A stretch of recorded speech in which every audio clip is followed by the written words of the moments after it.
दोस्तों, नई कहानी विधवा लिख रही हूँ।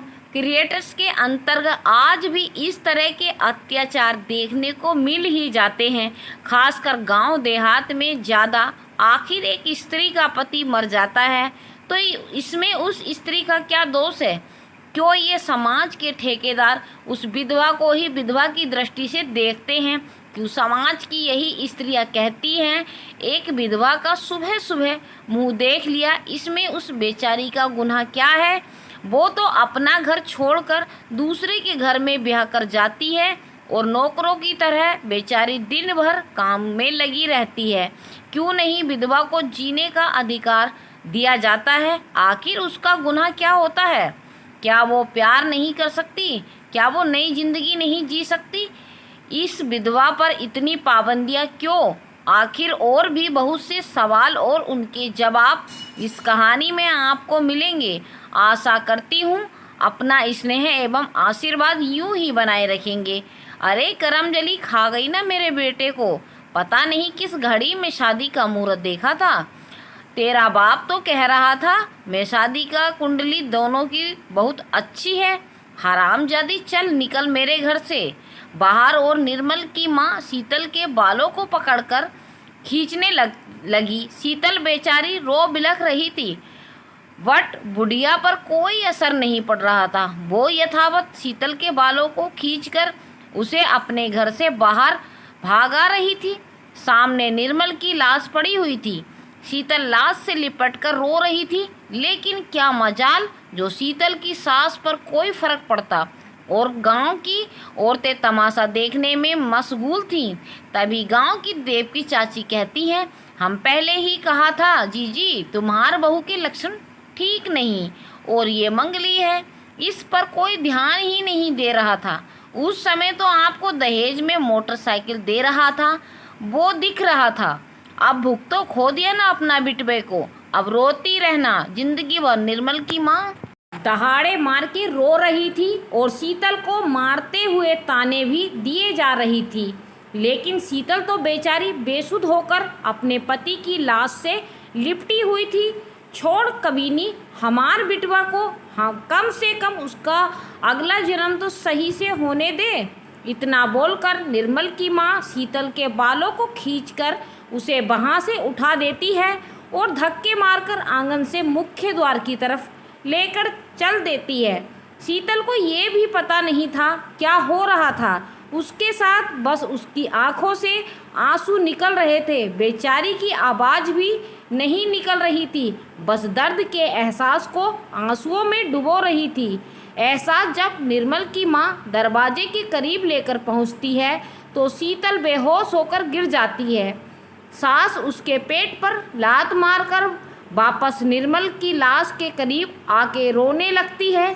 गांव वाले निर्मल के बाप से कहते हैं, मिट्टी उठाने के तैयारी करो, शमशान घाट पर लेकर जाना है। चाचा निर्मल के बाप, जो अब तक शून्य आंखों से ये सारा तमाशा देख रहे थे, निर्मल की लाश के करीब से हट जाते हैं। उनकी तो जुबा पर जैसे लकवा मार गया था, वो कुछ बोल ही नहीं रहे थे।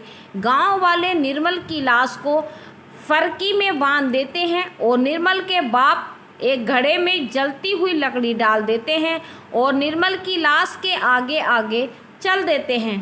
राम नाम सत्य है, हरि का नाम सत्य है के आवाज़ के साथ गांव वाले निर्मल की लाश को कंधे पर रखकर शमशान भूमि की तरफ चल देते हैं। मुख्य द्वार के करीब ही शीतल बेहोश पड़ी हुई थी, बट उसे कोई देखने वाला नहीं था। तभी उसकी सास एक बाल्टी में पानी भरकर ले आती है और पूरा पानी शीतल के ऊपर डाल देती है।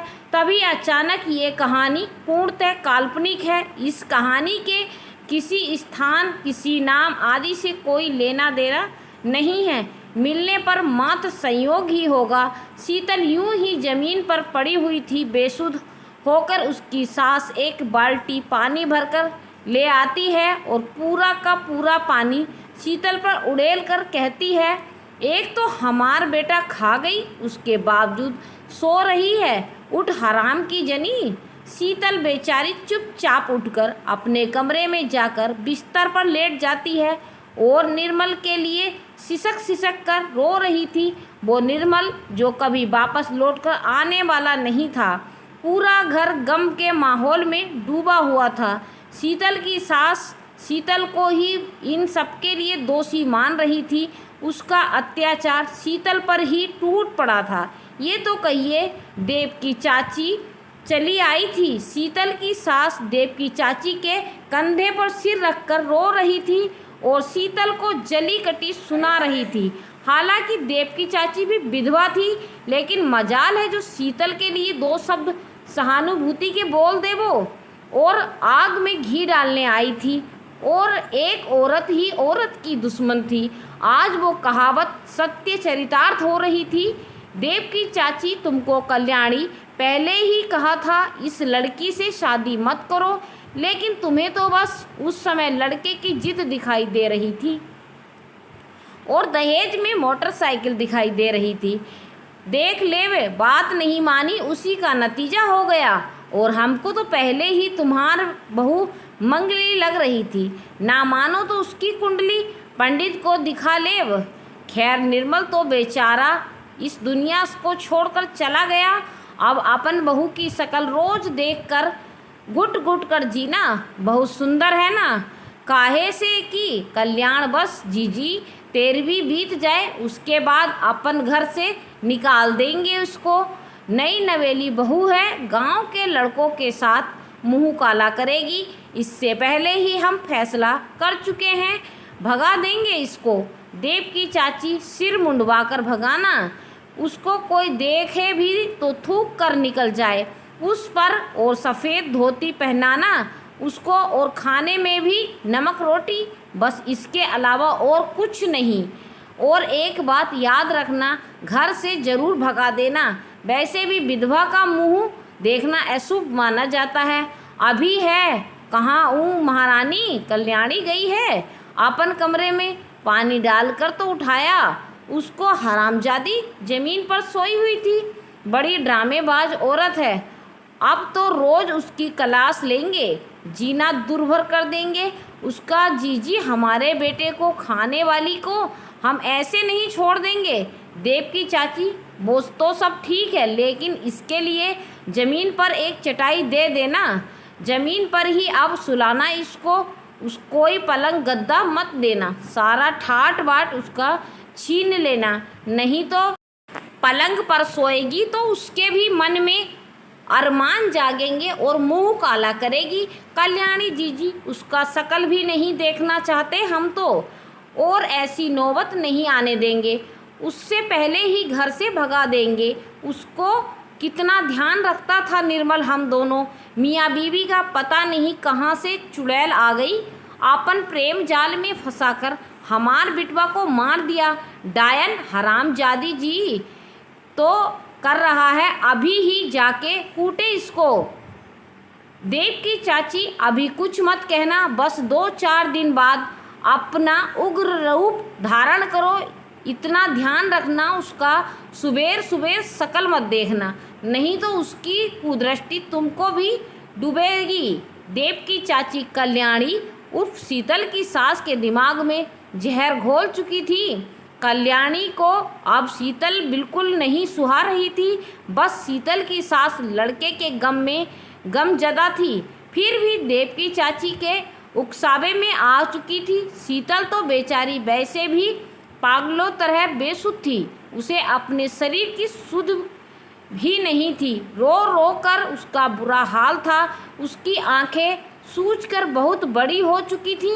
वो तो अब भी यही समझ रही थी निर्मल जिंदा है और वो वापस आएगा। इधर शमशान में जब निर्मल के पार्थिव शरीर को लेकर पहुंचते हैं तो एक अजीब तरह का वाकया हो जाता है। चिता पर जब निर्मल के मृत शरीर को रखा जाता है तो उसके पिता आग दे रहे थे, लेकिन आग चिता में लगती ही नहीं है। बहुत कोशिश करने के बाद भी यही हाल था। कई बार प्रयत्न किया निर्मल के पिता ने, बट मजाल जो चिता अग्नि पकड़ ले। शमशान घाट का पंडा निर्मल के पिता से कहता है, एक तो तुम्हारा बिटवा जवान था और कोई है जो इसे जाने नहीं दे रही है। चिता के समीप ही पंडित जी कुछ मंत्रों का उच्चारण करते हैं और फिर निर्मल के पिता को कहते हैं, अब चिता को अग्नि दीजिए। जैसे ही निर्मल के पिता आग लगाते हैं, निर्मल की चिता धू धू के जलने लगती है। निर्मल के पिता पंडित जी से पूछते हैं, ऐसा क्या था जो हमारे बेटे के साथ ही ऐसा हुआ? पंडित जी कहते हैं, एक तो जवान मौत हुई है उसके बाद ये अपनी पत्नी को बहुत चाहता था, इसी कारण ये शरीर नहीं छोड़ रही थी। और फिर ऐसा होता है, आज अकाल मृत्यु वाली आत्माएं जल्दी गोलोक में वास नहीं कर पाती हैं, इस धरती पर इधर उधर की विचरती रहती हैं जब तक इनकी आयु पूरी ना होती। किसी पहुँचे हुए पंडित से अपने बेटे का क्रियाक्रम करवाना, नहीं तो उसकी आत्मा को मुक्ति नहीं मिलेगी। इतना याद रखना, अभी 13 दिन तक आपके घर के आसपास ही ये आत्मा बल्कि घर के भीतर भी वास कर सकती है। ऐसा सुनकर निर्मल के पिता के होश उड़ जाते हैं। पंडित जी कहते हैं, घबराने जैसी कोई बात नहीं है, बस मेरी बात याद रखना, जब तक जिंदा था आपका बेटा था, अब वह मर चुका है तो आपका दुश्मन भी बन सकता है, क्योंकि मरने के बाद इंसान का मोह अपने परिवार पर ही विषय। और 6 माह आप अपने घर में खास करके अपनी बहू पर ध्यान देना, नहीं तो कहीं ऐसा ना हो आपकी बहू भी आपके हाथ से बेहाथ हो जाए। अपनी बहू को कभी अकेले मत छोड़ना। जब तक श्राद्ध का कार्य पूरा नहीं हो जाता, उसके आसपास में कोई स्त्री हमेशा रहनी चाहिए। निर्मल के पिता कहते हैं, ठीक है पंडित जी, मैं ध्यान रखूँगा। इसके बाद गांव के सारे लोग निर्मल के पिता के साथ अपने अपने घर वापस जाते हैं। गम का माहौल था। जिस घर में जवान बेटा मर गया हो उसके ऊपर क्या गुजर रही होगी, यह तो वह बाप जान सकता है। पत्थर रखा हुआ था। जो घर के सदस्य थे अपना पांव धोकर पत्थर पैर पर रखकर घर के भीतर आ जाते हैं। निर्मल की पत्नी शीतल अपने कमरे में पड़ी हुई थी बेसुध सी। निर्मल के पिता सबसे पहले अपनी पत्नी कल्याणी को कहते हैं, बहू पर ध्यान देना, नहीं तो घर में कुछ और अनिष्ट होगा। शमशान में पंडित जी बता रहे थे। निर्मल की माँ कहती है, पड़ी हुई है हरामजादी अपने कमरे में, मेरे बेटे को खाकर अभी भी चैन नहीं मिला उस डायन को जो हमारा और अनिष्ट करवाएगी। निर्मल का बाप कहता है, हमेशा अशुभ मत बोला करो, कभी कभी तो मीठा बोल दिया करो। सुबह भी एक तो तुमने उसके साथ मारपीट करी, एक तो उसका पति मर गया, उसके बाद में तुम्हारे ताने, तुम्हारी गलतियां सुबह से सुन रही है, लेकिन बेचारी ने उफ तक नहीं किया। तुम्हें क्या पता मैं अपने बेटे को खो चुका हूँ, मेरे दिल पर क्या गुजर रही है। बहू कौन सी निर्मल के साथ थी जब निर्मल का एक्सीडेंट हुआ? बहू तो साथ में नहीं गई थी ना निर्मल के। फिर भी निर्मल की गाड़ी का एक्सीडेंट हुआ और हमारा बेटा हमें छोड़कर चला गया। मेरे कहने का मतलब सिर्फ इतना है, अकाल मृत्यु हमारे बेटे की हुई है तो उसकी आत्मा को शांति के लिए किसी अच्छे पंडित से पूजा पाठ करवाएंगे, और जब तक 13वीं का कार्य संपन्न नहीं हो जाता तब तक बहू पर ध्यान देना। निर्मल की माँ कहती है, हमारी तरफ से मर जाए तो भी हमें कोई परेशानी नहीं है, जब हमारा बेटा ही नहीं रहा तो उसको लेकर क्या करेंगे हम तो निर्मल की 13वीं के बाद घर से ही भगा देंगे उसे। निर्मल के बाप कहते हैं, हमेशा जली कटी बोला करती हो, यदि दोनों प्रेत बन जाएं तो हमारा तुम्हारा जीना दुर्भर हो जाएगा। इतना याद रखना। हमारी बात निर्मल की माँ सहम जाती है ऐसी बात सुनकर और कहती है, ठीक है तुम परेशान मत हो, हम देख लेंगे, अब जाओ बाहर जाकर बैठो, गांव के लोग आ जा रहे हैं। निर्मल के बाप बाहर जाकर बैठते हैं।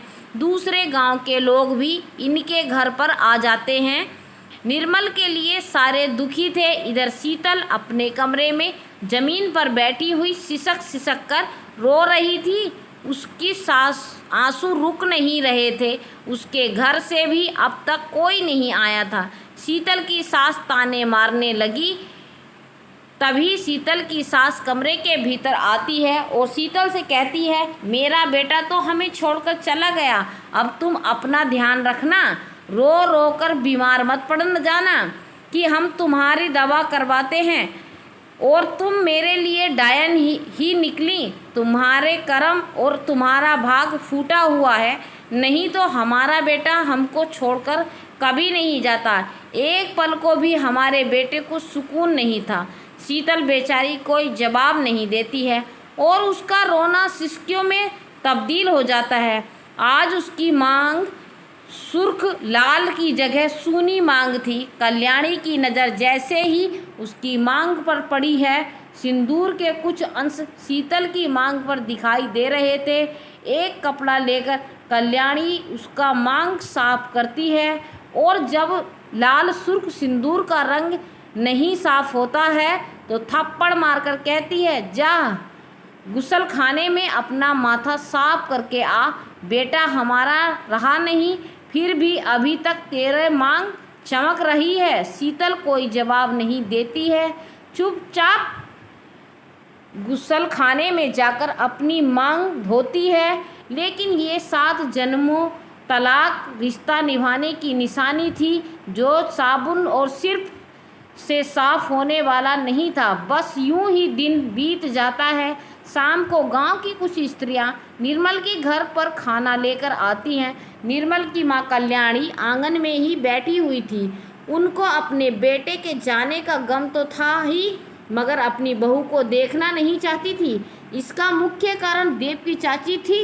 निर्मल जब जिंदा था, देव की चाची की एक नहीं चलती थी और कई बार निर्मल अपने घर से जाने को भी चाची को कह चुका था। लेकिन आज देव की चाची शीतल पर कल्याणी से अत्याचार करवा रही थी। इधर उधर की बातों में फंसाकर शीतल देव की चाची की तरफ नज़र उठाकर भी नहीं देखती है और चला गया। शीतल अपने कमरे में यूं ही गुमसुम बैठी हुई निर्मल के बारे में ही सोच रही थी। किस तरह निर्मल उसे गुदगुदी लगाकर हंसाया करता था जब उसकी सास कल्याणी डांट देती थी, मगर आज कल्याणी तो डांट और मार रही थी, लेकिन शीतल को बचाने वाला निर्मल नहीं था।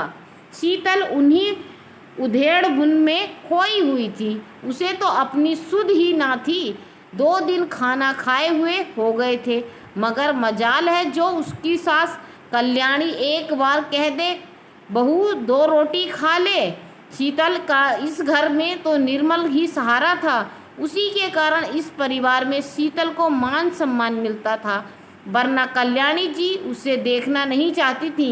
एक रोज़ घूमने की जिद की थी। नीलम ने कल्याणी मना कर रही थी, मगर निर्मल अपनी पत्नी शीतल का बीमारी का बहाना बनाकर घर से शीतल को बाहर घुमाने ले गया। इतना प्यार था उन दोनों में। एक रोज़ दोनों में झगड़ा हुआ। शीतल ने उस दिन खाना भी नहीं खाया। निर्मल ने भी शीतल के लिए उपवास रखा था। यहाँ तक कि शीतल करवा चौथ के व्रत का उपवास करती थी तो निर्मल भी उपवास करता था। घर में बीमारी का बहाना बनाकर खाना नहीं खाता था। आज ना ही शीतल का निर्मल था, ना ही शीतल को कोई मनाने वाला ही था। खाओ या भाड़ में जाओ, बेचारी शीतल पानी पीकर गुजारा कर रही थी। भूख तो उसको कोसों दूर थी, भूख लगती ही कहाँ थी। उसे भूख लगती तो उसकी सास कल्याणी की जली कटी बातें सुनकर ही शीतल का पेट भर जाता था। कहा जाता है 2 मीठे बोल ही जीने के लिए काफ़ी होते हैं। यहाँ तो कल्याणी जी उसका जीना छलनी कर देती हैं, ताने मार मार कर। इसी तरह दिन बीतते जा रहे थे। शीतल की मुश्किलें बढ़ती जा रही थी और उसका हाल भी खराब हो चला था। कोई देखने वाला तो नहीं था। उसको बस सिर्फ ताने देने के लिए सारी थी। गांव के मर्द भी अपने आप को बहुत बड़ा तुर्रम खां समझते थे। औरतों पर जुर्म ढाने में इन्हें महारत हासिल थी। स्त्रियों को सिर्फ भोग की वस्तु समझ जाते थे। इधर शीतल के घर पर जब ये सूचना मिलती है तो शीतल के पिता अपनी पत्नी से कहते हैं, क्रियाक्रम में तो जाना ही पड़ेगा, बेशक हमें अपमानित करके घर से निकाला हो, आखिर बेटी है हमारी। उस घर में शीतल का भाई देव कहता है, आपको जाना है तो जाओ, लेकिन हम नहीं जाएंगे। उनके यहाँ आपकी लाडली बेटी है ना, अब भुगतना पूरी जिंदगी उसको। एक तो उसकी शादी नहीं हो रही थी, बड़ी मुश्किल से वो निर्मल मिला था, लेकिन वो भी उसे छोड़कर चला गया। शीतल की माँ अचानक बोल पड़ी है, अपनी जुबान को लगाम दे, तुझे पता नहीं है कुछ शीतल के बारे में, हमेशा तू उसकी खुशियों को देखकर जलता था। निर्मल शीतल के कॉलेज के समय का ही दोस्त था। निर्मल भी शादी के पहले मुझसे मिला था। शीतल आई थी लेकर मुझसे मिलवाने के लिए। मुझे क्षमा करना, आज तक आपसे ये बात छुपा कर रखी, लेकिन जब उसके घर से शादी का रिश्ता पंडित जी लेकर आए तो मैं शांत हो गई, क्योंकि शीतल पहले ही मिलवा चुकी थी निर्मल को मुझसे। यहाँ तक कि उसके घर वालों ने जब गाड़ी की मांग की तो आप पीछे हट गए थे, लेकिन हमने ही नहीं जोर लगाया। निर्मल से अच्छा रिश्ता कोई नहीं मिल सकता। और अपने गांव की ज़मीन का एक टुकड़ा बेचकर शीतल की शादी धूमधाम से की, लेकिन मेरी बेटी के भाग्य में विधाता ने दुख ही लिख रखा है।